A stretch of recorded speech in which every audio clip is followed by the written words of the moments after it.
Tim Ranmor Polrestabes Palembang membawa satu tersangka pencuri motor setelah mendapat perawatan akibat luka tembak yang diderita tersangka.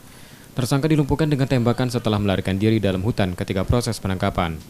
Sayangnya upaya penangkapan tersebut gagal menangkap dua tersangka lain yang lari dan bersembunyi. Tersangka sering melakukan pencurian saat dini hari dengan mengincar korban yang sedang mengambil uang di anjungan tunai mandiri.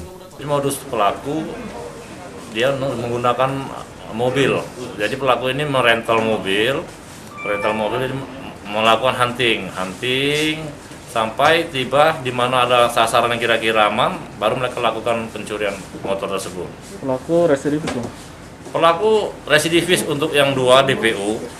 Nah, sementara ini yang baru satu yang kita amankan, karena pada saat kita lakukan penangkapan mereka sempat melari ke arah semak ke hutan. Tim Ranmor Polrestabes Palembang masih akan mengembangkan penangkapan dua tersangka lain yang lolos dalam penangkapan. Yudi Kiswanto, Kompas TV, Palembang.